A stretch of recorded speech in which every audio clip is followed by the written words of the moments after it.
ఇవాళ మున్సిపల్ ఎన్నికలు వచ్చినాయి. మళ్ళీ మున్సిపల్ ఎన్నికలలో 42% మాట ఎత్తకుండా కాంగ్రెస్ ప్రభుత్వం ముందుకు పోతుంది.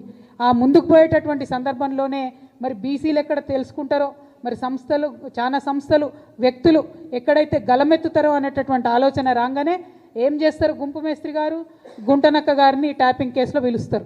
గుంపు మేస్త్రి గుంటనక్క ఇద్దరు కలిసే ఉన్నారు. మభ్యపెట్టేటటువంటి ప్రయత్నం ఇది తెలంగాణ సమాజాన్ని. రేపు పొద్దున మీరు నోటిఫికేషన్ ఇస్తున్నారు మున్సిపాలిటీస్ కోసం, మా బీసీలంతా ఏకమవుతారు, ఏమైంది మా 42% అడుగుతారని చెప్పి కొత్త డ్రామా మొదలుపెట్టిరు తప్పితే ఇది ప్రజలకు వనికొచ్చేటటువంటిది కాదు. వాళ్ళిద్దరు కూడా కలిసే ఉన్నారు. ఇవాళ బీఆర్ఎస్ పార్టీ ఎక్కడ అడిగిందో ఒక్కసారి ప్రజలు గుర్తు చేసుకోవాలి.